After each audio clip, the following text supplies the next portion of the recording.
वैसे guys I hope you are doing well. I am Veer, welcome to stellar family. तो कैसे हो दोस्तों, मैं आशा करता हूँ शानदार तरीके से आप लोग अपनी लाइफ को एंजॉय कर रहे हो, अपनी सेहत, फैमिली और पढ़ाई का ध्यान काफी अच्छे से रख रहे हो। जो कहते हैं माँ बाप ने हमारे लिए कुछ नहीं किया, जरा थैला बदल कर तो देखो, जॉब मिल जाएगा। अभी एक बच्चे से बात कर रहा था मैं, वो काफी फ्रस्ट्रेट था, काफी परेशान था, रो रहा था और कई दिनों से लगातार मेल किया जा रहा था। तो मैंने जब उससे बात की तो मुझे पता चला कि वो सबसे ज्यादा जो फ्रस्ट्रेट है वो अपने माँ बाप से है। माँ बाप से फ्रस्ट्रेट किस लिए? क्योंकि उसको लगता है कि माँ बाप जो है उसकी इच्छाएं पूरी नहीं करते हैं। तो देखिए यहां पर मैं आप लोगों को छोटी सी बात आप लोगों को बोलना चाहूंगा। कई बार आप लोग क्या करते हैं, आप लोगों के पेरेंट्स आप लोगों के लिए क्या क्या कर रहे हैं वो आप लोगों को दिखाते नहीं है, ताकि आप लोग टेंशन में ना आ जाओ। तो इसलिए आप लोगों को लगता है कि आप लोगों के माँ बाप आप लोगों के लिए कुछ नहीं कर रहे हैं, और आप लोगों को यह भी लगता है कई बार कि एक आधी चीज आप लोगों को नहीं मिली है, उन्होंने मना कर दी कि आप लोगों के माँ बाप आप लोगों से प्यार नहीं करते हैं। पर लेकिन ये चीजें जब आप लोगों को समझ में आएगी तब बहुत ज्यादा देर हो जाएगी। इसलिए कोशिश करो कि इन चीजों को समझने की कोशिश करो कि आप लोगों के पेरेंट्स जो है किस हद तक जाकर आप लोगों के लिए कुछ ना कुछ करने की कोशिश करते हैं, ताकि आप लोगों की जिंदगी जो है वो थोड़ी आसान बने, आप लोगों की जिंदगी जो है वो उनसे बेहतर बने जैसी उनकी जिंदगी उन्होंने जी है। हर एक माँ बाप ये चाहते हैं कि उनके बच्चे जो है वो उनसे ऊपर पहुंचे। इस दुनिया में दो ही इंसान ऐसे हैं जो चाहते हैं कि उनके बच्चे जो है उनसे ज्यादा कामयाब हो जाए, पहले माँ बाप और दूसरे टीचर। तो ये ऐसे इंसान है जो हमेशा बच्चों को चाहते हैं कि वो अच्छी ऊंचाई पर पहुंचे। तभी यहां पर एक तरीके से पता चलेगा कि माँ बाप ने संस्कार कैसे दिए और टीचर ने पढ़ाया कैसे है। तो ये चीजें आप लोग अपने माइंड में इस तरीके से थोड़ा सा इंप्लीमेंट करने की कोशिश कीजिए कि आप लोग एक तरीके से समझ सके कि एग्जैक्टली सिचुएशन क्या है। देखिए हम लोग क्या करते हैं, माँ बाप के पैसों पर इंजॉय करने की कोशिश करते हैं। माँ बाप के पैसे इंजॉय करने के लिए नहीं होते, हमारी आवश्यकताओं की पूर्ति करने के लिए होते हैं। जब इंजॉयमेंट करने की टाइम आएगा वो अपनी सैलरी से करना, और वही असली तरीका भी है जिंदगी जीने का। तो आवश्यकताओं की पूर्ति करने के लिए माँ बाप है, और इंजॉय करने के लिए है आप लोगों की खुद की सैलरी। जब आप लोग कमाओगे उसको खूब उड़ाना जितना आप लोगों का मन करे, पर लेकिन फिलहाल अपनी आवश्यकताओं की पूर्ति करो, क्योंकि बहुत मेहनत की आप लोगों के माँ बाप ने आप लोगों को इस मुकाम तक पहुंचाने के लिए। इंपॉर्टेंट बात मुझे ये लगी, मैंने उससे पूछा कि तुम्हारे पास में मोबाइल है? उसने कहा सर हाँ। और मैंने पूछा कौन सा मोबाइल है? उसने कहा सर आईफोन। मैंने कहा ओके, किस स्कूल से पढ़े हो? तो एक शानदार से स्कूल का नाम उसने लिया। तो ये सारी चीजें जब मैंने उससे जानी, मैंने कहा ये कहां से आया सब? तो मैंने कहा जॉब वगैरह करते हो क्या? कह रहा है नहीं सर। तो जहां से पता चलता है वो बंदा खुश नहीं है, आईफोन ले रखा है, सारी चीजें माँ बाप ने दिला रखी है, पर फिर भी वो अपने माँ बाप से खुश नहीं है। तो देखिए ये सही तरीका नहीं है अपने माँ बाप को देखने का, थोड़ा सा नजरिया चेंज कीजिए। ओके, आज जो आप लोगों का मैप बेस्ड क्वेश्चन है, यहां पर ये फ्लोरेस सी जाकर मैप में नहीं हारेगा कहां पर ये लोकेटेड है। फिर इसके साथ में काफी कुछ शानदार डिस्कस करेंगे आज के द हिंदू न्यूज़पेपर में। तो आइए आज का डिस्कशन स्टार्ट करते हैं, पर लेकिन उससे पहले एक छोटी सी बात मैं आप लोगों को बता दूं। नोबेल प्राइज जो विनर है उनकी पूरी लिस्ट तैयार कर दी है। हालांकि मैंने बोला था 11 बजे आएगी ये वीडियो, पर लेकिन जो इकोनॉमी के फील्ड का नोबेल प्राइज था वो बचा हुआ था, तो फिर मुझे लगा उसको भी कवर कर लेता हूं। तो ये शाम को आया, तो इसलिए ये वीडियो आप लोगों को 5 बजे देखने को मिली। ठीक है, तो आप लोगों की जो पीआईबी वाली वीडियो आती है वो 11 बजे आ जाती है, तो ये आप लोगों को 5 बजे देखने को मिली। ठीक है, तो इसमें सारे मैंने जो भी नोबेल प्राइज है 2020 के, किसको मिला है, किस कंट्री का है और किस फील्ड से रिलेटेड उसने क्या क्या बातें बताई है जिसके चलते उसको ये नोबेल प्राइज मिला है, वो सारी बातें यहां पर कवर की है। तो ये आप लोग देखिएगा वीडियो। इसी के साथ में कोशिश कीजिएगा थोड़ा सा हिम्मत कर 2019 की भी देख लीजिएगा, उसको भी थोड़ा सा रिवाइज कर लीजिएगा। मिनिमम 2 साल के तैयार करके जाइएगा नोबेल प्राइज। ठीक है, तो ये जरूरी है। साइंस एंड टेक के भी क्वेश्चन कई बार आप लोगों से बन जाते हैं, डायरेक्ट करंट अफेयर के भी क्वेश्चन कई बार आप लोगों से नोबेल प्राइज के बन जाते हैं। चलिए कुछ क्वेश्चन आप लोगों से पूछ लेता हूं, देखता हूं क्या आप लोग जानते हैं इसके बारे में थोड़ा सा। अच्छा ये बताइए, हमारी कंट्री में नहीं, ऑल ओवर वर्ल्ड में कितने फील्ड में नोबेल प्राइज दिए जाते हैं? ठीक है, टोटल सारे फील्ड आप लोगों को बताना है, पहला क्वेश्चन। दूसरा क्वेश्चन ये है, एक नोबेल प्राइज ऐसा है जो दूसरी कंट्री देती है, बाकी नोबेल प्राइज दूसरी कंट्री देती है, तो कौन सा नोबेल प्राइज दूसरी देती है और बाकी कौन सी कंट्री देती है, ये आप लोगों को यहां पर बताना है। ठीक है, जो इकोनॉमी का नोबेल प्राइज है वो यहां पर कब स्टार्ट हुआ था, ये आप लोगों को बताना है। ये कुछ ऐसे क्वेश्चन है जो आप लोगों से बड़ी फ्रीक्वेंटली पूछ लिए जाते हैं। ठीक है, अब की बार जो नोबेल प्राइज मिला है केमिस्ट्री के अंदर वो काफी इंपॉर्टेंट है, उसके बारे में आप लोग बताइए वो किसको मिला है। इसी के साथ में जो पीस का नोबेल प्राइज है उसके बारे में थोड़ा सा आप लोग को बताना है। तो सारे क्वेश्चन के आंसर वीडियो के अंदर आप लोग को मिल जाएंगे, अच्छे से जाकर देखेगा और फिर आप लोग इसके बारे में अच्छे से, कोई भी डाउट आप लोग का नहीं रहेगा। ठीक है, आइए अब डिस्कशन स्टार्ट करते हैं। लेक्चर की पीडीएफ एक जगह इकट्ठी मिल जाएगी, सारे जो भी लेक्चर आज तक मैंने लिए हैं जाकर टेलीग्राम से आप लोग डाउनलोड कर सकते हैं, एक जगह इकट्ठी आप लोग को मिल जाएगी। जो आर्टिकल है वो काफी इंपॉर्टेंट है, एक एक कर यहां पर नजर डालेंगे और फिर इनको हम लोग डिस्कस करेंगे। फर्स्ट आर्टिकल यहां पर बात करेगा जो संघवाद का ढांचा होता है फेडरलिज्म के बारे में, और खासकर जीएसटी को बैकग्राउंड में रखते हुए यहां पर ये आर्टिकल लिखा गया है, तो इसके ऊपर अच्छे से नजर डालेंगे। केमिस्ट्री के फील्ड में जो अब की बार नोबेल प्राइज दिया गया है उसके बारे में बात की जा रही है, तो इसका भी एक ओवरव्यू हम लोग यहां पर लेंगे। ये वाला जो आर्टिकल है ये यहां पर बेसिकली पॉलिटिक्स से रिलेटेड है। बोला जा रहा है कि अभी फिलहाल आज के टाइम पर अगर आप लोग देखिए जो कैबिनेट मिनिस्टर है, पहली बार ऐसा हो रहा है 25 साल में कि अकेली एक सिंगल पार्टी के सारे मिनिस्टर आप लोगों को देखने को मिल रहे हैं। ठीक है, रामविलास पासवान जी की अभी रिसेंटली डेथ हुई है, इसी के साथ में हरसिमरत बादल कौर के द्वारा रेजिग्नेशन दिया गया था, और इसी के साथ में जो यहां पर और अलाई थे वो कई सारे यहां पर पहले बाहर निकल चुके हैं, जैसे शिवसेना वगैरह। तो आज की डेट में पूरी पॉलिटिकल जो पावर है वो एक पर्टिकुलर पॉलिटिकल पार्टी के हाथ में आ गई है, जो है बीजेपी, भारतीय जनता पार्टी। तो उसी को बताने की कोशिश यहां पर की जा रही है। सिंगल पार्टी मेजोरिटी के साथ में जब राजीव गांधी जी की गवर्नमेंट आई थी, अब यहां पर आप लोगों को देखने को मिल रहा है प्रेजेंट गवर्नमेंट जो इस पर्टिकुलर थम्स अप मेजोरिटी के साथ में यहां पर जीत कर आई। तो सिंगल पॉलिटिकल पार्टी के हाथ में पूरी मेजोरिटी है। तो ये कुछ बातें हैं जो यहां पर बताने की कोशिश की जा रही है। अच्छा, एक अभी आप लोगों ने यूपी पीसीएस का पेपर देखा होगा, काउंसिल ऑफ मिनिस्टर के बारे में वहां पर पूछा गया है। तो काउंसिल ऑफ मिनिस्टर के बारे में अगर आप लोगों से कोई क्वेश्चन पूछे कि मैक्सिमम नंबर कितनी हो सकती है संख्या और मिनिमम नंबर कितनी हो सकती है, ये मैंने आप लोगों से डिटेल में डिस्कस किया है पहले भी, और पॉलिटी के अंदर भी डिस्कस किया था। इसके बारे में आप लोग बताइए, क्वेश्चन है आप लोगों के लिए, अटेम्प्ट कीजिएगा इसको। ठीक है, यहां पर जो बात की जा रही है ये बात की जा रही है फ्रेंच ओपन के बारे में। तो राफेल नडाल जो है 13वीं बार यहां पर फ्रेंच ओपन जीतकर सामने आए, एक लीडर की तरीके से उभर कर आए। हालांकि अगर देखें कोविड-19 चल रहा है, पर उसके चलते भी फिर भी ये सामने निकल कर आए। वर्ल्ड नंबर 1 नवाक जोकोविच को इनके द्वारा हराया गया है। तो 15 सालों में 13 बार यहां पर ये जीत चुके हैं, इसीलिए यहां पर इनको क्ले कोर्ट का बादशाह भी बोला जाता है। ठीक है, जो फ्रेंच ओपन होता है वो क्ले कोर्ट के ऊपर होता है। ठीक है, तो ये कुछ बातें हैं जो इसके बारे में आप लोग याद रख सकते हैं। बाकी आप लोग जानते हैं सारे जोन जोन से भी ओपन होते हैं, उनके बारे में मैंने आप लोगों को पहले ही बताया था। इसका एक बार रिवीजन कर लीजिएगा। सबसे पहले कौन सा होता है, दूसरे नंबर पर कौन सा होता है, तीसरे नंबर पर कौन सा, और चौथे पर कौन का, और कौन कौन से कोर्ट पर ये खेले जाते हैं। ये कुछ बातें हैं जो आप लोग याद रखते हैं, कई बार मैचिंग के लिए क्वेश्चन आ जाता है एग्जाम में। ठीक है, तो ये होमवर्क हो गया आप लोगों का, जो कि जाकर आप लोग रिवाइज कर सकते हैं। ओके, आइए अब आगे बढ़ते हैं। यहां पर जो आर्टिकल है ये काफी इंपॉर्टेंट आर्टिकल आप लोग बोल सकते हैं। राइट टू प्रोटेस्ट के बारे में बात की जा रही है, सुप्रीम कोर्ट का एक डिसीजन आया था, तो डिटेल में आर्टिकल डिस्कस करूंगा विद बैकग्राउंड इंफॉर्मेशन के साथ में। टीआरपी का पंगा भी काफी चल रहा है, मैं कई दिनों से सोच रहा था इसके ऊपर आर्टिकल नहीं है, तो अभी यहां पर जो आर्टिकल है डिटेल में मैं आप लोगों से डिस्कस करने वाला हूं बैकग्राउंड इंफॉर्मेशन के साथ में। ये कार्टून है, इसके ऊपर भी नजर डालेंगे। दिल्ली में आप लोगों को पता है अभी फिर से पोल्यूशन की चीजें बढ़ने लगी हैं, और खासकर जब दीपावली आ रहा है पास में, उसको ध्यान में रखते हुए भी कई सारे कंसर्न यहां पर देखने को मिलते हैं। तो किस तरीके से उसको कंट्रोल करना है तो ये देखा जाएगा, क्योंकि आप लोगों को पता है, थोड़ी सी बातें बता देता हूं। चलिए, कोविड-19 जो है अभी इसकी कोई दवाई नहीं खोज पाए, इसी के चलते जैसे जैसे जो सर्दी बढ़ती है, टेम्परेचर कम होता है, तो ये बीमारी बढ़ने के चांसेस हो जाते हैं। कई सारे लोगों को खांसी नजला जुकाम आप लोगों को देखने को मिलेगा, तो और ज्यादा एक्सपेक्टेशन बढ़ जाती है कि इस तरीके जो वायरस है उसके केसेस आप लोगों को बढ़ते हुए नजर आएंगे। तो इसलिए जरूरी है कि कोई ना कोई सोल्यूशन इसका निकाला जाए। ठीक है, तो यही चीजें हैं कि देखते हैं कैसे सोल्यूशन निकालते हैं। वैसे कोविड-19 ने सब कुछ सुधार दिया था काफी लार्ज स्केल पर, आप लोगों को पता है पोल्यूशन वगैरह कम हो गया था। कई सारे तो ऐसे जो भी बनने लगे कि इंडिया से ही आईफिल टावर दिख रहा है। ठीक है, इतना ज्यादा पोल्यूशन कम हो गया मतलब हद करते हैं। चलिए, जो भी है अच्छे से एंजॉय कीजिए, थोड़ा सा खुश रहा कीजिए। ठीक है, ये है यहाँ पर आप लोगों के सामने जो डेटा पॉइंट है, इसके ऊपर भी हम लोग नजर डालेंगे। ठीक है, तो आइए आगे बढ़ते हैं, आज का डिटेल में डिस्कशन यहाँ पर देखते हैं। सबसे पहले आप लोगों के सामने यहाँ पर जो बात कर रहे हैं, ये टीवी चैनल्स के बारे में यहाँ पर बात की जा रही है।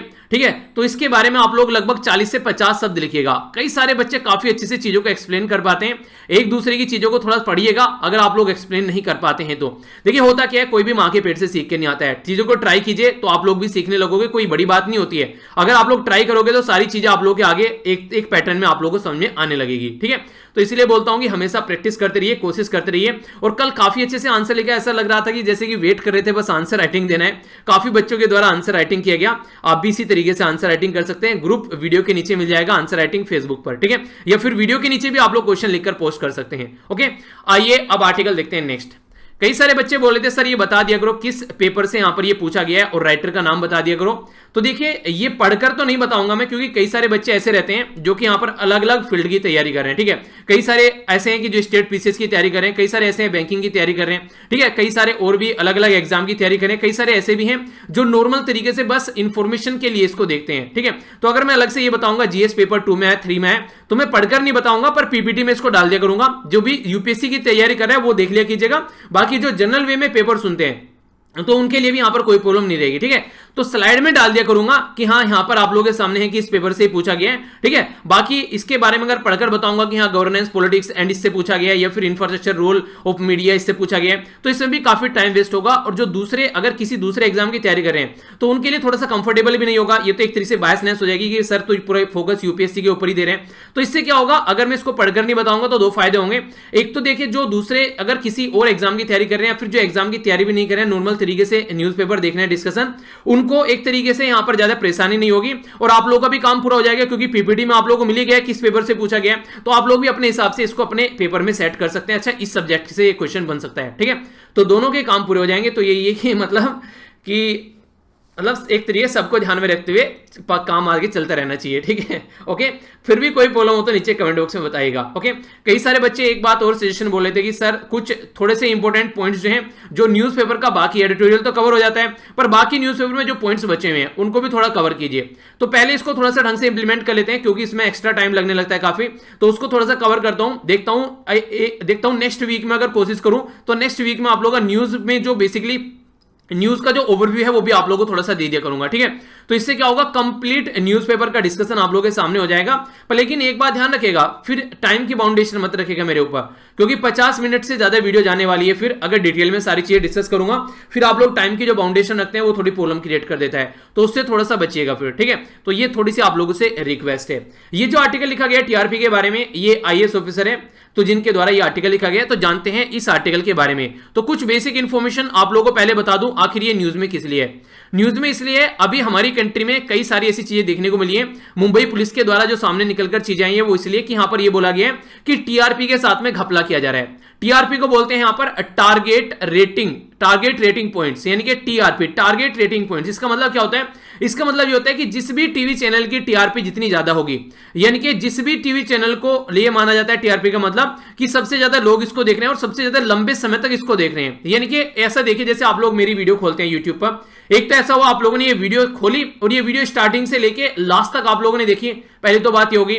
दूसरी बात यहां पर ये होगी, ये वीडियो आप लोगों ने खोली और 1 मिनट देखी, बस खोल के इसको बंद कर दिया। ठीक है, तो होता क्या है यहां पर बेसिकली होता है, अगर वीडियो आप लोगों ने खोली है और फिर कितने लंबे समय तक आप लोग इसको देख रहे हो, तो उसको बोलते हैं वॉच टाइम। तो ये जो वॉच टाइम होता है, जितना ज्यादा होता है उतना ही ज्यादा जो वीडियो होती है वो फिर यहां पर एक तरीके से ज्यादा अच्छे लोगों तक रिकमेंडेशन में पहुंचती है। इसका मतलब ये है, यूट्यूब ये बोलता है कि ये वीडियो काफी अच्छे से लोगों के द्वारा दिखी जा रही है, इसलिए ये वीडियो दूसरों तक भी पहुंचनी चाहिए, एक अच्छा कंटेंट है इसके अंदर, इसीलिए लोग जो है इतने लंबे समय तक इसको देख पा रहे हैं। ठीक है, तो ये अच्छी बात आप लोगों को देखने को मिलती है। तो कहने का मतलब यहां पर यह है कि आज की डेट में अगर मैं आप लोगों को बताऊं कि मेरी वीडियो अगर आप लोग खोल लेते हैं और वो वीडियो मान लीजिए 40 मिनट की है, तो लगभग कोई भी बंदा जो है वो वीडियो, बहुत कम बंदे ऐसे हैं जो पूरी देखे बिना उसको बंद करते हैं, यानी कि मैक्सिमम जो वीडियो है वो पूरी देखी जाती है बच्चों के द्वारा। अगर कोई एग्जाम की प्रिपरेशन नहीं कर रहा है तो उसकी और बात है, वरना फुल वीडियो देखी जाती है। तो यही चीजें आप लोगों को टीवी में देखने को मिलती है।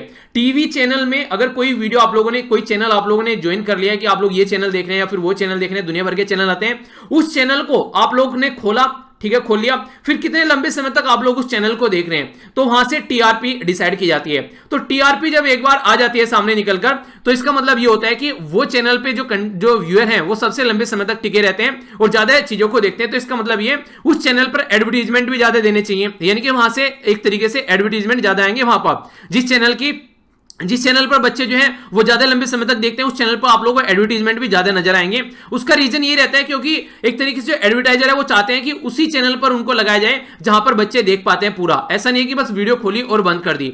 तो टीआरपी भी यही फंडा है, टीआरपी के थ्रू यहां पर पैसे कमाए जाते हैं। ज्यादातर जो लोग हैं आज के डेट में, जो टीवी चैनल वाले आप लोगों ने देखा होगा, फालतू की हरकतें ज्यादा करते हैं ताकि लंबे समय तक लोग एक तरीके से उनके चैनल पर टिके रहें। आप लोग बोलते हैं एक तरीके से ड्रामाबाज हो गए आज के डेट में, जो न्यूज चैनल है ड्रामा ज्यादा करते हैं, न्यूज कम बताते हैं। पहले एक तरीका हुआ करता था न्यूज बताने का, पर आज के डेट में ऐसा नहीं है। तो आज की डेट में टीआरपी को बढ़ाने के चक्कर में तो काफी लार्ज स्केल पर यह प्रॉब्लम देखने को मिलती है।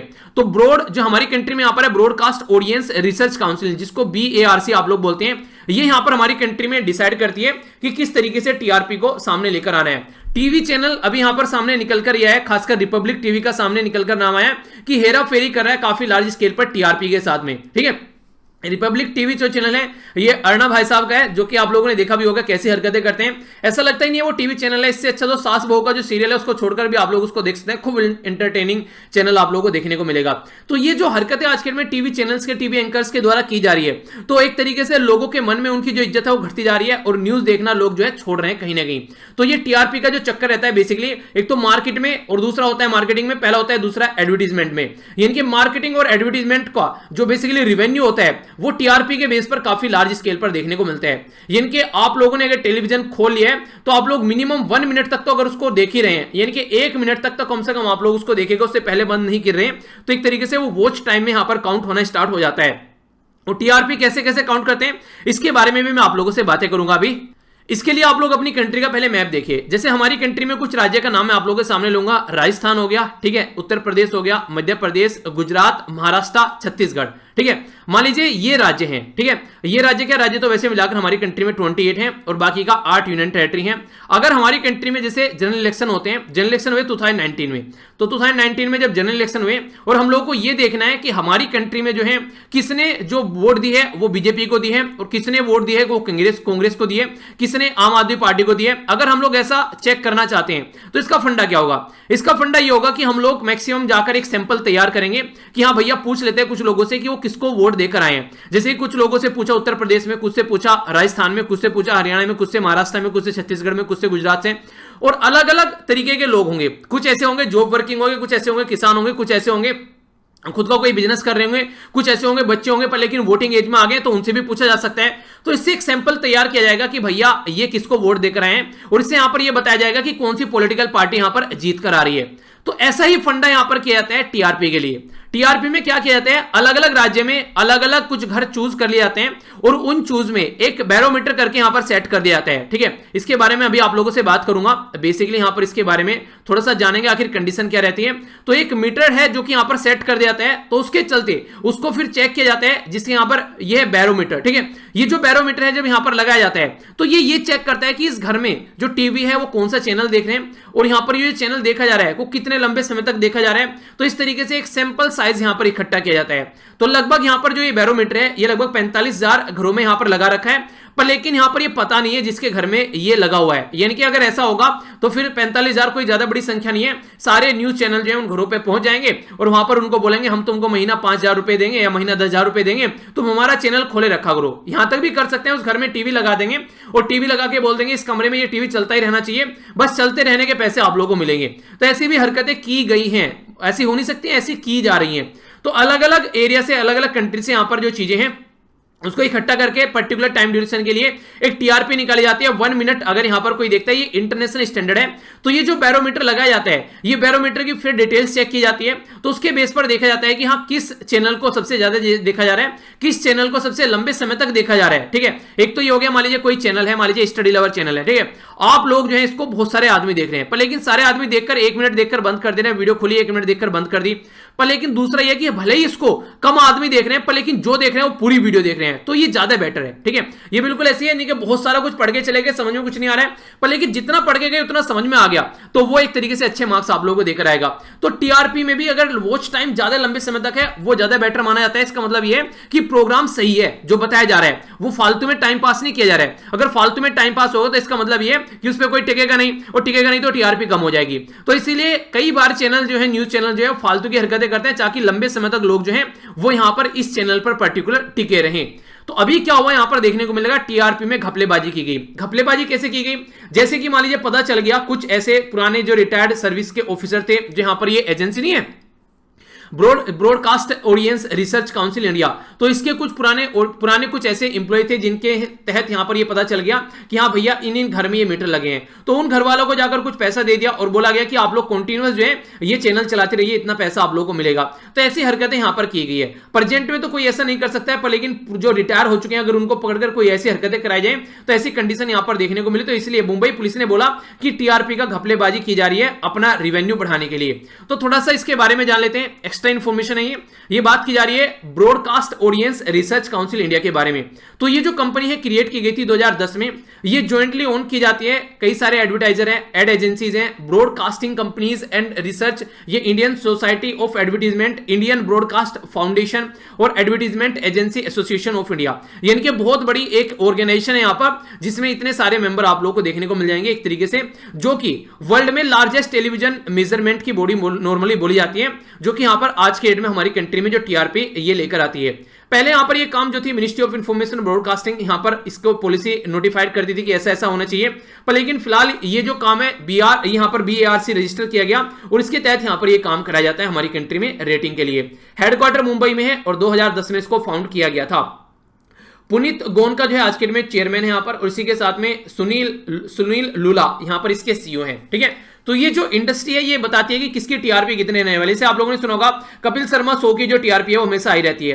टीआरपी भी अलग अलग तरीके से निकाली जाती है, कॉमेडी चैनल की निकाल ली, ठीक है, न्यूज चैनल की निकाल ली, न्यूज में भी हिंदी न्यूज की निकाल ली, इंग्लिश न्यूज की निकाल ली, तो सबकी अलग अलग टीआरपी निकाली जाती है और फिर देखा जाता है कि कौन सी कैटेगरी में कौन सा चैनल जो है वो टॉप पर चल रहा है। तो उसी के चलते यहाँ पर जो एडवर्टाइजर है, मान लीजिए किसी को अपनी टी शर्ट बेचनी है, किसी को अपनी किताब बेचनी है, किसी को अपने टीवी बेचने, किसी को अपना लैपटॉप बेचने हैं, तो जो भी कंपनी ऐसी है तो वो पहले ये देखती है किसकी टीआरपी अच्छी चल रही है, तो जिसकी टीआरपी अच्छी चल रही है उसी को जाकर अपना ऐड देगी और फिर वहीं पर वो ऐड आप लोगों को दिखेगा। तो इसका मतलब ये है कि एडवर्टाइजमेंट के थ्रू अच्छा खासा पैसा कमाया जा सकता है अगर टीआरपी अच्छी हो तो। इसीलिए टीआरपी बढ़ाने के लिए उल्टी सीधी हरकतें करते हुए नजर आते हैं कई सारे जो न्यूज चैनल हैं अपनी टीआरपी को बढ़ाने के लिए। तो यहां पर कई सारी लिमिटेशन है। लिमिटेशन क्या क्या है? लिमिटेशन यहां पर एक तो व्यूअर जो है उनको ब्राइब किया जा सकता है, यानी कि उनको जाकर बोलो कि यार आप लोग हमारा चैनल देखो, क्योंकि सैंपल साइज यही है, उन सैंपल साइज को अगर कुछ को ब्राइब कर दिया है तो चैनल की टीआरपी बढ़ जाएगी। केबल ऑपरेटर जो है उसको भी यहां पर बेसिकली कहीं ना कहीं धांधलेबाजी में संलिप्त किया जा सकता है, और जो यहां पर एक तरीके से जो टेम्पर किया जा सकता है, जो भी यहां पर पैनल लगा रखे हैं जिसके थ्रू टीआरपी चेक की जाती है। और देखिए इंग्लिश जो न्यूज चैनल है हमारी कंट्री में कोई ज्यादा लोग देखते नहीं है, हिंदी न्यूज चैनल ज्यादा देखते हैं। तो इसका मतलब यह है कि इंग्लिश न्यूज चैनल के लिए तो सैंपल और भी कम होगा, यानी कि कुछ लोगों को ही बस यहां पर बहकाना है जहां पर लगता है कि इंग्लिश न्यूज चैनल ज्यादा देखा जा रहा है, तो वहां पर जाकर बोलना है कि पूरे दिन इंग्लिश न्यूज चैनल खोले रखिए आप लोग, तो थोड़े से लोगों से बात कर यहां पर पूरा सोल्यूशन निकल जाएगा। तो ऐसी कंडीशन आप लोगों को देखने को मिलेगी। तो यही कंडीशन यहां पर जो बोला जा रहा है, एक तरीके से बोला जा रहा है कि 70% जो रिवेन्यू है टेलीविजन चैनल का वो यहां पर बेसिकली एडवर्टाइजमेंट से आता है, और 30% ओनली यहां पर आते हैं जो यहां पर डिपेंडेंस जो भी आप लोगों को देखने को मिलेगा सब्सक्रिप्शन वगैरह, यानी कि डिपेंडेंसी यहां पर एडवर्टाइजमेंट के ऊपर हो गई। यानी कि एक तरीके से आप लोग ये बोल सकते हैं कि एडवर्टाइजमेंट से पैसा ज्यादा कमा रहे हैं जो न्यूज चैनल है, अगर बात करें एज कंपेयर टू जो उनको एक तरीके से सब्सक्रिप्शन यानी कि सब्सक्राइब कितनों ने कर रखा है। वो नहीं कहते किसी प्लान निकाल दिया कि हाँ आप लोग इस चैनल को सब्सक्राइब कर लो, मतलब आप लोग मान लीजिए जैसे ऐसा होता है जैसे अमेजन को सब्सक्राइब आप लोग कर लेते हैं, ठीक है, कई सारे ऐसे चैनल हैं जैसे कि सोनी लाइव, ये सारे इनके ऐप बने हुए हैं, आप लोगों को बोला जाता है सब्सक्रिप्शन ले लो, ठीक है, तो सब्सक्रिप्शन आप लोग ले लोगे तो वहां से इतना रिवेन्यू नहीं हो रहा है जितना एडवर्टाइजमेंट से रिवेन्यू हो रहा है ये जो न्यूज चैनल है इनके। तो ये समझाने की कोशिश की जा रही है। तो ये काफी बड़ी प्रॉब्लम यहां पर क्रिएट कर रहा है आज के डेट में, जिसके चलते जो न्यूज चैनल है टीआरपी के चक्कर में उल्टी सीधी हरकतें करते हुए नजर आते हैं और ये प्रॉब्लम देखने को मिलती है। तो फिर सॉल्यूशन क्या इसका निकाला जा सकता है? तो वे फॉरवर्ड क्या होगा? सबसे पहले तो आप लोगों को ये करना चाहिए सैंपल साइज को और ज्यादा इंक्रीज कर दीजिए ताकि इसको इस तरीके से धांधलेबाजी करना आसान न हो जाए और मोर एक्यूरेट यहां पर आप लोगों के सामने डेटा आए। दूसरा एक लीगल फ्रेमवर्क आप लोग लेकर आइए जो कि टीआरपी को रेगुलेट कर सके ढंग से, जैसे यूएसए हो गया, यूके हो गया, वहां पर एक इंडिपेंडेंट बॉडी यहां पर ये काम करती है, प्रॉपर वे में उसमें कोई इंटरफेयर नहीं कर सकते हैं, तो इंडिपेंडेंट तरीके से काम किया सकते हैं।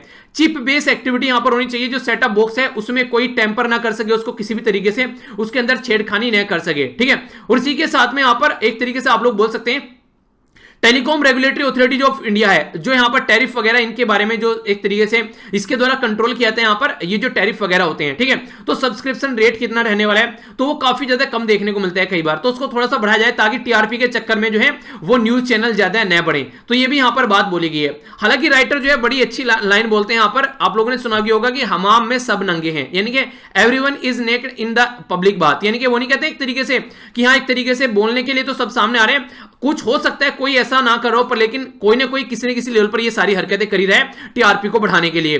तो ये सही तरीका नहीं है, यहां पर आप लोगों को प्रॉपर वे में इनको रेगुलेट करना चाहिए ताकि हमारी कंट्री की जो जनता है उन तक सही चीजें पहुंचे। कुछ इसके बारे में बात करते हैं, डेटा है आप लोगों के सामने।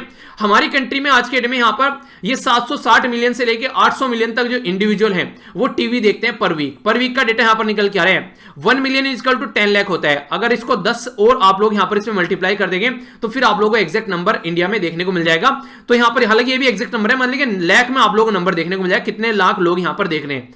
अगर बात करें, ये इंपॉर्टेंट डेटा है थोड़ा सा, डायरेक्ट आप लोगों से क्वेश्चन भी पूछा सकता है प्रीलिम्स में भी, और आप लोगों से मेन से भी डेटा यूज कर सकते हैं। गांव वाले एरिया में हमारी कंट्री में 52% के करीब लोग ऐसे हैं जो यहां पर आज के डेट में टीवी यूज करते हैं, और अर्बन एरिया शहर वाले एरिया में यहां पर 87% के लोग ऐसे हैं जो यहां पर इसको यूज कर सकते हैं, ठीक है, करते हैं।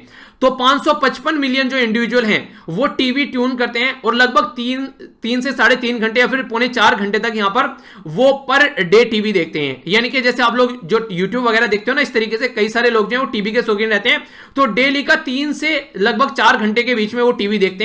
ये एक एवरेज निकाला गया है, यानी कि 555 मिलियन इंडिविजुअल टीवी में ट्यून रहते हैं और लगभग 3 से 4 घंटे जो है वो टीवी देखते हैं। हमारे कंट्री में 800 से ज्यादा टीवी चैनल हैं, जिसमें अगर एडवर्टीजमेंट रेवेन्यू के बारे में आप लोग बात करते हैं तो 10 से लेके 12 बिलियन का आप लोगों को देखने को मिलेगा जो एडवर्टीजमेंट रेवेन्यू है। आप लोगों ने कई बार देखा होगा, जैसे न्यूज़पेपर में एडवर्टीजमेंट रहते हैं, कई सारे कोचिंग सेंटर अपने एडवर्टीजमेंट देते हैं न्यूज़पेपर के फ्रंट पेज पर, उनके एडवर्टीजमेंट रहते हैं। एक तो वो वाला एडवर्टीजमेंट हो गया, एक होता है डिजिटल एडवर्टीजमेंट, ठीक है, जैसे टीवी देख रहे हैं आप लोग, टीवी में एड जो आ जाते हैं वो डिजिटल एडवर्टीजमेंट होता है, ठीक है, तो वो एक तरीके से देखने को मिलेगा। तो उसका भी लगभग 2 बिलियन की इंडस्ट्री यहां पर बोली जा रही है।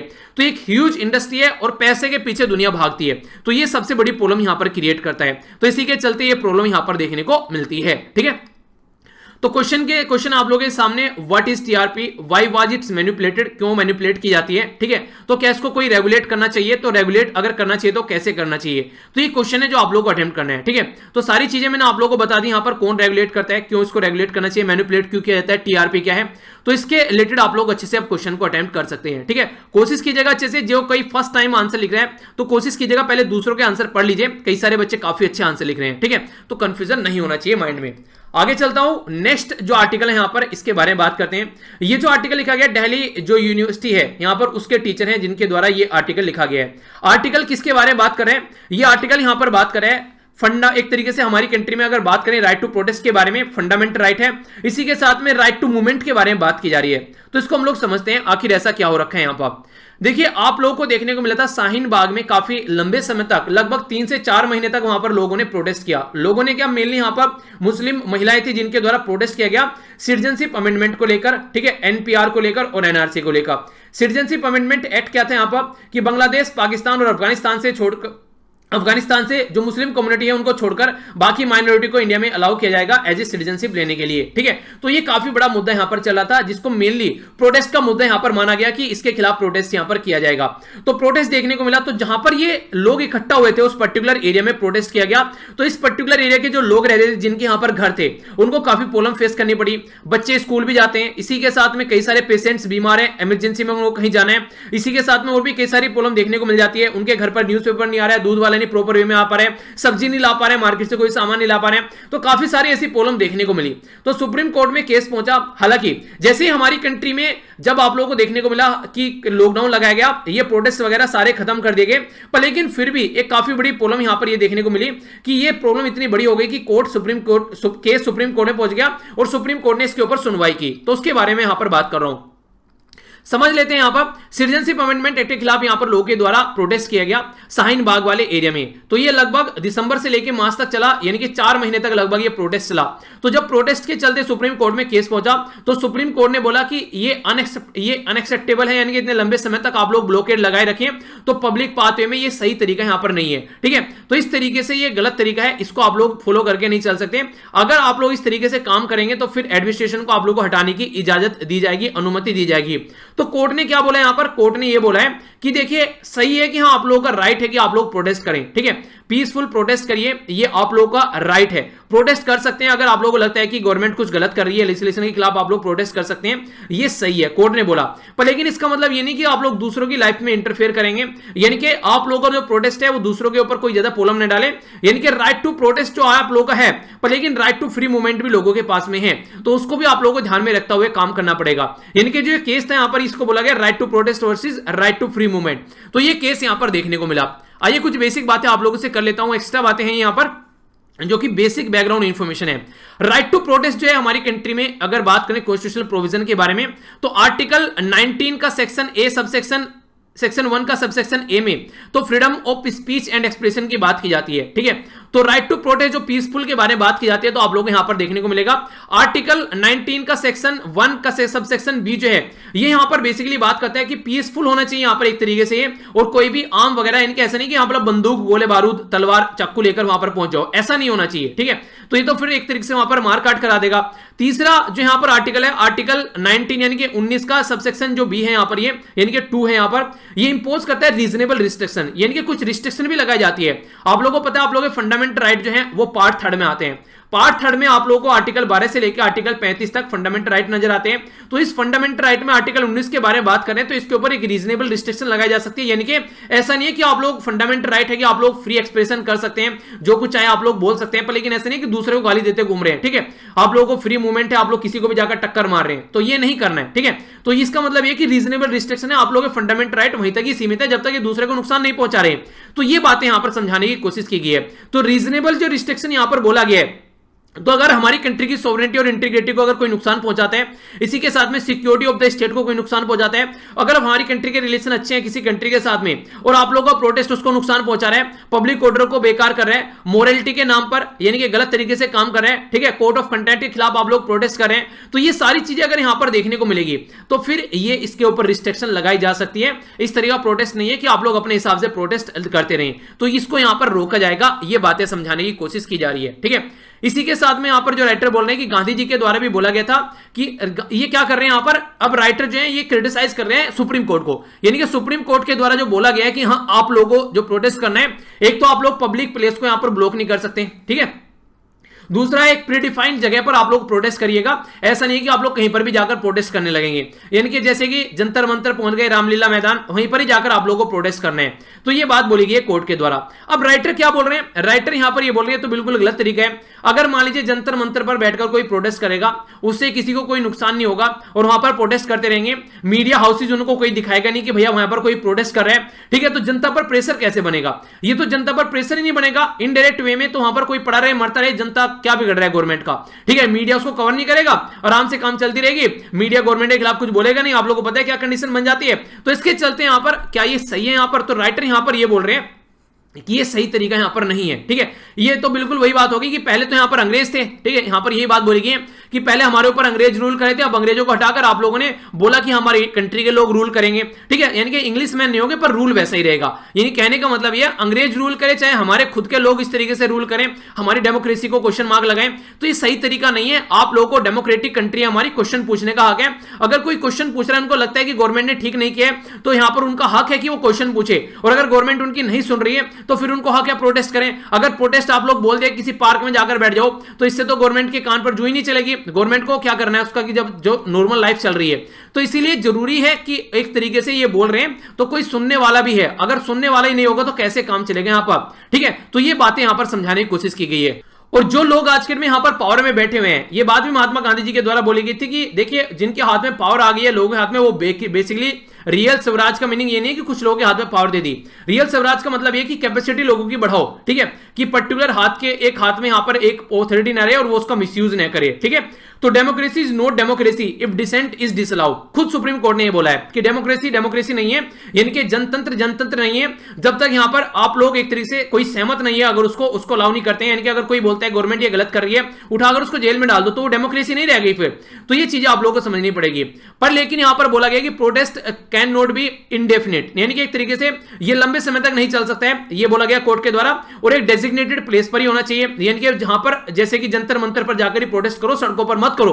तो ये तो एक तरीके से मान लीजिए आप लोग बोले इंडेफिनिट पीरियड तक नहीं हो सकता है, तो इंडेफिनिट पीरियड तक कर भी कौन रहा है, खुशी के लिए तो कोई कर नहीं रहा है, वहां पर भूखा बैठेगा, सड़कों पर घूमेगा। तो इसलिए यहां पर वो जब तक यहां पर गवर्नमेंट आवाज नहीं सुनेगी तब तक ही प्रोटेस्ट करेगा। तो अगर गवर्नमेंट सुन लेगी तो फिर थोड़ा ना कोई वहां पर प्रोटेस्ट करने जा रहा है। तो इसलिए ये भी ज्यादा जरूरी है कि इंडेफिनिट पीरियड का मतलब ये है फिर गवर्नमेंट को सुनना भी तो चाहिए, तो सुनने वाला भी तो होना चाहिए। तो इसलिए बोलने से काम नहीं चलेगा, पावर में सुनने वाले लोग भी होने चाहिए। अगर सुनने वाले जल्दी सुन लेंगे तो इंडेफिनिट पीरियड तक ये चलेगा ही नहीं। अगर कोई इनजस्टिस हो रहा है उसके खिलाफ कोई बोलेगा नहीं तो फिर कैसे काम चलेगा। तो इसलिए यहां पर ये काफी जरूरी है कि जस्टिस जो होना चाहिए वो मिलना चाहिए लोगों को। प्रोटेस्ट टाइम बाउंड नहीं होता है, क्योंकि वो जब तक रहेगा जब तक यहां पर गवर्नमेंट नहीं सुनती है। गवर्नमेंट सुन लेगी तो तुरंत खत्म हो जाएगा, और गवर्नमेंट हो सकता है कि एक साल में सुने, हो सकता है कि एक दिन में सुन ले। अब ये डिपेंड करता है कि यहां पर किस तरीके से प्रोटेस्ट हो रहा है।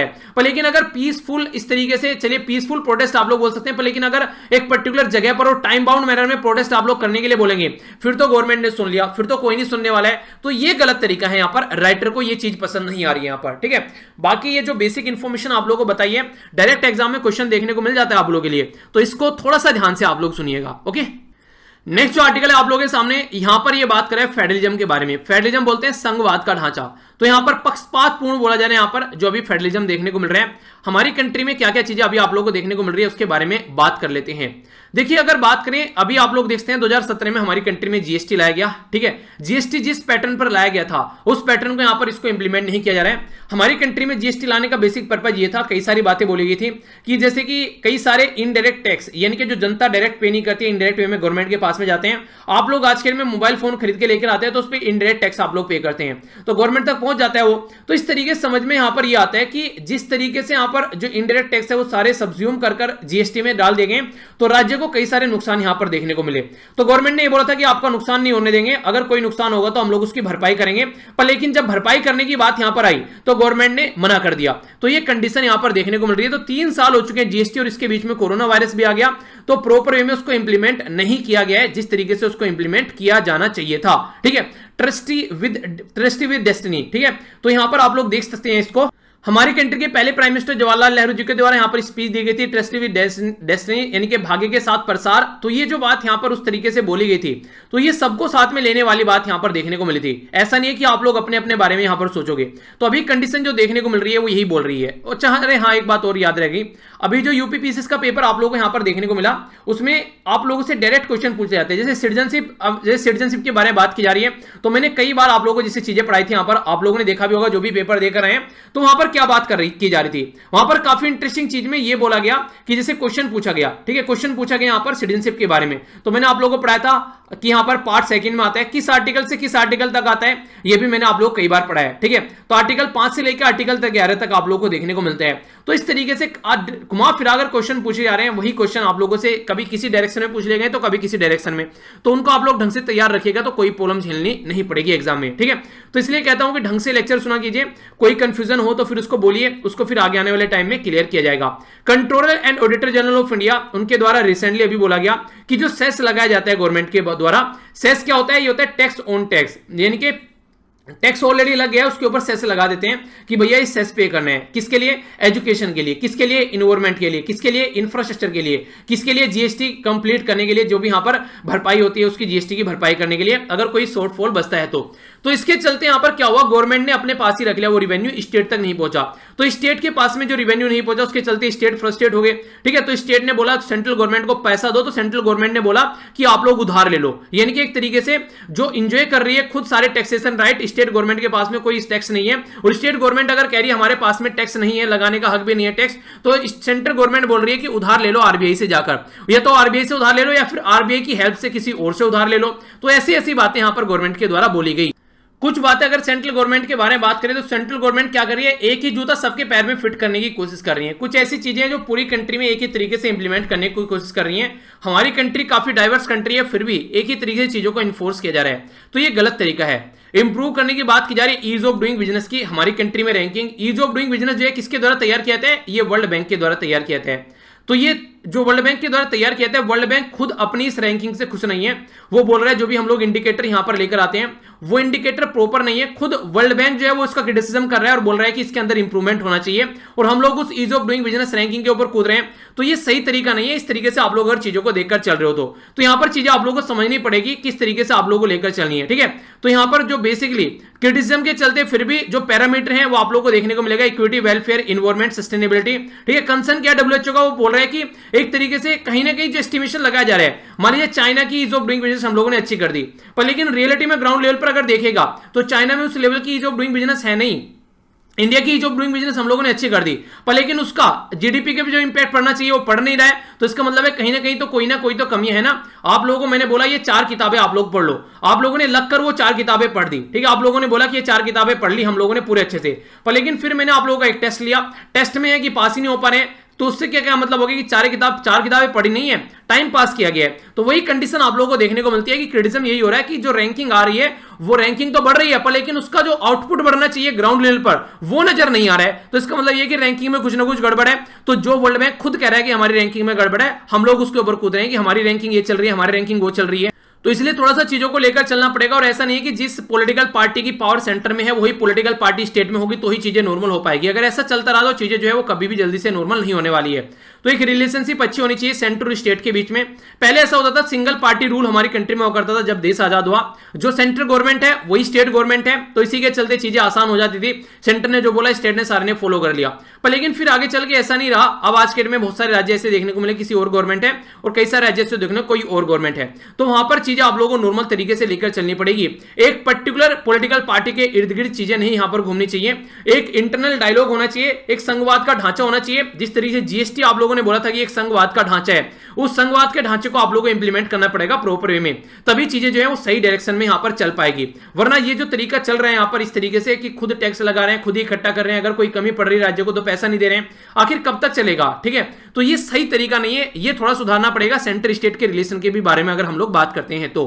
नेक्स्ट जो आर्टिकल है यहां पर ये बात कर रहा है नोबेल प्राइज इन केमिस्ट्री के बारे में। आप लोगों को पता है 2020 का नोबेल प्राइज जो केमिस्ट्री में है वो यहां पर 2 लड़कियों को दिया गया है। तो ये जो 2 लड़कियों को दिया गया इसके ऊपर भी काफी बड़ा डिबेट और डिस्कशन चल रहा है। यहां पर 2 लड़कियों में इनके नाम काफी इंपॉर्टेंट है, याद रखिएगा। इमैनुअल चारपेंटियर, ठीक है, ये फ्रांस की है, इसी के साथ में जेनिफर डूर्ना, ठीक है, चारपेंटियर के नाम से भी इसको बोला जा रहा है। तो बेसिकली आप लोग इनके नाम है हल्का सा याद रख सकते हैं इसके बारे में। इनके द्वारा क्या आविष्कार किया गया है? इनके द्वारा जो आविष्कार किया गया है वो है जीन कटिंग टेक्नोलॉजी। मतलब क्या है? मतलब मैं आप लोगों को समझा देता हूं। यहां पर देखिए, मान लीजिए बॉडी के अंदर कोई प्रॉब्लम होती है, ठीक है, अगर मान लीजिए कोई यहां पर प्रॉब्लम हो गई जीन में, तो उसको जीन को यहां से हटा के फिर दूसरा एक सही पोर्शन जो है वो यहां पर लगा दिया जाएगा, जिसके चलते यहां पर यह होगा कि सही तरीके से उस इंसान की बॉडी की जो बीमारी है उसको हटाया जा सकेगा।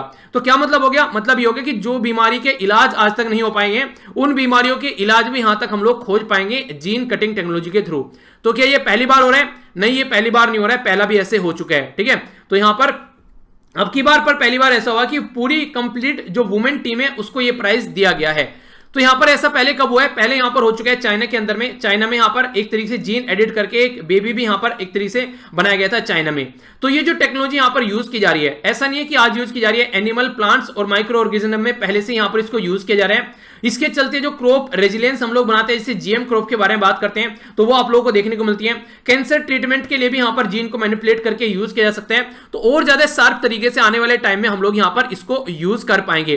तो इसलिए यहां पर ये जो प्राइज है ये काफी अच्छा माना जा रहा है। और पहली बार ऐसा देखने को मिला है कि यहां पर जो महिलाएं हैं उनको ये अवार्ड दिया गया है। तो इसको एक एप्रिसिएशन भी मिल रहा है काफी लार्ज स्केल पर कि हाँ, काफी अच्छा यहां पर इनके द्वारा स्टेप एक तरीके से उठाया गया कि दोनों वुमेन को यहां पर यह अवार्ड दिया गया है।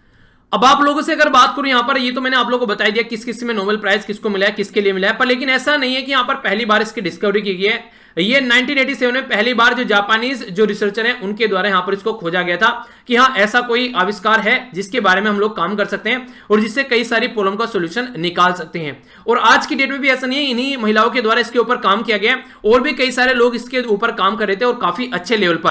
2012 से भी यहां पर एक पर्टिकुलर पर्सनैलिटी का नाम यहां पर दिया गया वर्जिनियस शेक्सपियर, तो जिनके द्वारा काफी लार्ज स्केल पर डेवलपमेंट किया गया इस पर्टिकुलर फील्ड में। पर लेकिन उनके द्वारा भी सपोर्ट किया जा रहा है, जो यहां पर 2 महिलाओं को यह अवार्ड दिया गया है। इनके द्वारा क्या बोला गया, अगर इन महिलाओं को अवार्ड दिया गया तो इससे एनकरेजमेंट मिलेगा महिलाओं को, जो कहते हैं ना साइंस के फील्ड में महिलाएं नहीं हो सकती हैं।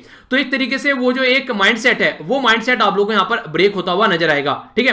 तो ये काफी ज्यादा जरूरी था यहां पर। तो इस तरीके से जो वुमेन है, ठीक है, तो वो कंपीट नहीं कर सकती मैन के साथ में साइंस के फील्ड में, तो वो भी यहां पर कहीं ना कहीं पीछे बात छोड़ दी गई है, जो कि काफी लार्ज स्केल पर आप लोगों को देखने को मिलती थी कई बार कि हाँ, वुमेन जो है ना आप लोगों को नॉर्मली साइंस में देखने को नहीं मिलती है, ये तो मेल यानी कि मैन का फील्ड होता है। तो ये गलत तरीके से जो बातें इंटरप्रेट की जाती थी, कहीं ना कहीं जो कैरियर था यहां पर साइंस कैरियर वो वुमेन का नहीं माना जाता था। तो ये भी चीजें आप लोगों को यहां पर देखने को मिलेगी, ठीक है। तो वर्ल्ड के लिए अलार्मिंग कंडीशन कहां से निकल कर आई, अगर इस पर्टिकुलर फील्ड के बारे में बात करें, जीन कटिंग टेक्नोलॉजी के, 2018 में चाइनीज साइंटिस्ट थे जिनका नाम था यहां पर जेनकी, ठीक है। तो इनके द्वारा एडिट करके जीन को यहां पर CRISPR Cas9 सिस्टम को यूज करके यहां पर इंप्लीमेंट किया गया। ट्विन गर्ल पैदा की गई यहां पर, यानी कि 2 लड़कियां पैदा की गई। और जब उनसे पूछा गया आपने ऐसा क्यों किया है, तो उनको द्वारा बोला गया कि HIV एड्स से बचाने के लिए यहां पर ये स्टेप बेसिकली उठाया गया।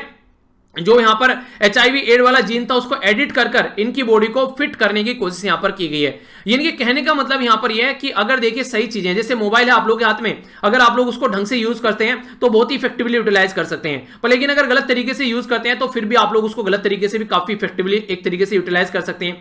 तो यही बात है, अगर जीन एडिटिंग टेक्नोलॉजी का अगर हम लोग ढंग से इस्तेमाल करना चाहते हैं तो अच्छे लेवल के लिए सही काम के लिए हम लोग कर सकते हैं, पर लेकिन अगर गलत काम करने पर भी आगे तो भी कोई रोक नहीं पाएगा। तो इसीलिए वर्ल्ड हेल्थ ऑर्गेनाइजेशन को लगा कि यार पता चला आगे चलकर मैन्युफैक्चर्ड बेबी निकलकर आने लगे सामने, यानी कि ये बच्चे के बाल ऐसे होने चाहिए, आंख ऐसी होनी चाहिए, हाइट ऐसी होनी चाहिए, कलर ऐसा होना चाहिए, उसका जो सोचने समझने की क्षमता IQ लेवल ऐसा होना चाहिए। तो ये सारी चीजें यहां पर जब सामने निकल कर आई तो उस टाइम पर देखने को मिला यहां पर कि कुछ ना कुछ यहां पर चीजें कंट्रोल करनी पड़ेगी। तो वर्ल्ड हेल्थ ऑर्गेनाइजेशन के द्वारा बोला गया कि जीन एडिटिंग जो एक्सपर्ट है, ठीक है, उसके लिए एक सेंट्रल रजिस्ट्री यहां पर होगी जो कि all human genome editing research के ऊपर जो काम कर रहे हैं, जिसके चलते यहां पर उनको इमीडिएटली रिसर्च के ऊपर जो काम कर रहे हैं रजिस्टर करना पड़ेगा ताकि कोई उल्टी सीधी हरकतें यहां पर न करें, ठीक है। और जीन एडिटिंग जो यहां पर ये एप्लीकेशन है इसको ढंग से यूटिलाइज किया जा सके, इंडिया के अंदर भी काफी लंबे समय से इसको रियलाइज किया जा रहा है। और आज की डेट में यहां पर जो फालतू की चीजें हैं उनको रोकने की कोशिश की जाती है, पर लेकिन जो जरूरी है, जो फायदा पहुंचा सकती है उसको सपोर्ट करने की कोशिश की जाती है। तो उसके लिए गाइडलाइन जो है वो काफी ज्यादा जरूरी है और वो आउट भी है, एक तरीके से उनको फॉलो करके चलना चाहिए। ये नहीं कि आगे चलकर पता चला एक हाई IQ वाले लेवल के बंदे सब आप लोग यहां पर वो कर रहे हैं, एक तरीके से उनको बस सामने लेकर आ रहे हैं और उसी तरीके से वहां पर बच्चे बनाए जा रहे हैं। तो एक नेचुरल तरीका जो है बच्चे पैदा करने का, उसके ऊपर क्वेश्चन मार्क लगता हुआ यहां पर नजर आएगा, ठीक है। तो ये बातें यहां पर समझाने की कोशिश की गई है, ओके। तो ये था टोटल आज का डिस्कशन। मैं आशा करता हूं कि आप लोगों ने इसको अच्छे से एंजॉय किया होगा। क्वेश्चन बचा हुआ है आप लोगों से, उसका क्वेश्चन का आंसर अभी देखेंगे। सबसे पहले हम लोगों ने यहां पर एक कोटेशन देखी, मैप बेस्ड क्वेश्चन था आप लोगों के सामने, जो जाकर आप लोगों को अटेम्प्ट करना है, ठीक है। इसी के साथ में ये वीडियो है जो जाकर देख लीजिएगा, इस वीडियो के नीचे इसका लिंक प्रोवाइड करा दूंगा और जो क्वेश्चन दिए उनका आंसर भी आप लोग जरूर बताइएगा, ठीक है। इसी के साथ में हम लोगों ने यहाँ पर ये देखा जो यहाँ पर इनको नोबेल प्राइज बोल रहा हूँ फ्रेंच ओपन जो देखने को मिला अभी यहाँ पर। इसी के साथ में सबसे पहले हम लोगों ने बात की TRP के बारे में, ऑर्गेनाइजेशन के बारे में जाना, डिटेल में समझा। नेक्स्ट जो आर्टिकल हम लोगों ने डिस्कस किया ये फंडामेंटल राइट्स के बारे में हम लोगों ने बात की, डिटेल में आप लोगों के सामने कई सारी इंटरेस्टिंग चीजें हम लोगों ने जानी। नेक्स्ट जो आर्टिकल था हम लोगों ने यहाँ पर ये फेडरलिज्म के बारे में जाना, संघवाद के बारे में क्या क्या बातें की जा रही है। नेक्स्ट आर्टिकल हम लोगों ने यहाँ पर जीन कटिंग टेक्नोलॉजी के बारे में जाना, डिटेल में समझा क्या क्या चीजें यहाँ पर चल रही हैं, उसको भी अच्छे से हम लोगों ने अंडरस्टैंड किया, ठीक है। तो ये आर्टिकल जो हम लोगों ने डिस्कस किए इंपॉर्टेंट थे। आइए अब आप लोगों के सामने क्वेश्चन है सुलू सी के बारे में। सुलू सी जो है एक वाटर बॉडी है यहाँ पर जो बात करते हैं, ये साउथ वेस्टर्न फिलीपीन में आप लोगों को देखने को मिलेगा। इसी के साथ में पेनी गल्फ जो है यहाँ पर ये एक तरीके से एक्सटेंशन है सुलू सी का, ये बात बोली गई है। तो कौन सी स्टेटमेंट करेक्ट है? तो दोनों की दोनों स्टेटमेंट करेक्ट है, यानी कि दोनों की दोनों स्टेटमेंट बिल्कुल सही है, ठीक है। तो यानी कि जो बोला गया है वो बिल्कुल सही है, जो भी इसमें बोला गया है। एक बार लोकेशन आप लोग देख लीजिए कहां पर है ये लोकेशन एग्जैक्ट आप लोगों को यहां पर देखने को मिलेगी। फिलीपीन हो गया तो यहां पर आप लोग इसको देख सकते हैं। अगर अपनी कंट्री के कंपेयर में आप लोग इसको देखना चाहते हैं तो उसको भी आप लोग एक बार देख लीजिए। तो ये होगी अपनी प्यारी कंट्री, ठीक है। यहां पर आप लोगों को फिलीपीन देखने को मिल रहा है, ठीक है। तो यहां पर ये आप लोगों को देखने को मिलेगा सुलूसी, ठीक है। तो इस तरीके से आप लोग इसको देखा कीजिए, कोई कंफ्यूजन माइंड में नहीं होना चाहिए। तो ये था टोटल आज का डिस्कशन। अगर यहां तक आप लोगों ने वीडियो देखी है तो आप लोगों से रिक्वेस्ट है कि फीडबैक देकर जरूर आप लोग जाइए। वीडियो अच्छी लगी है तो सही है, अच्छी नहीं लगी तो वीडियो को डिसलाइक कीजिएगा और वीडियो को शेयर भी नहीं करना है। अगर अच्छी लगी है तो वीडियो को लाइक कर आप लोग शेयर कर सकते हैं अगर किसी भी रीजन से आप लोगों को इससे फायदा पहुंच रहा है। तो देखिए यही चीजें होती हैं, अगर आप लोगों ने कुछ सीखा है तो दूसरों को पढ़ाइए ताकि आप लोग अपनी नॉलेज शेयर कर सके, दूसरों तक अच्छी चीजें पहुंच सके। तो यहां से जाकर PDF डाउनलोड कर सकते हैं। इसी के साथ में इंस्टाग्राम, फेसबुक और टेलीग्राम पर भी आप लोग मेरे साथ में कनेक्ट रह सकते हैं। सारे लिंक वीडियो के नीचे मिल जाएंगे। तो मिलता हूं नेक्स्ट लेक्चर में। बड़ों को नमस्ते, छोटों को प्यार, छोटी सी लाइफ एंजॉय करा। तब तक के लिए जय हिंद।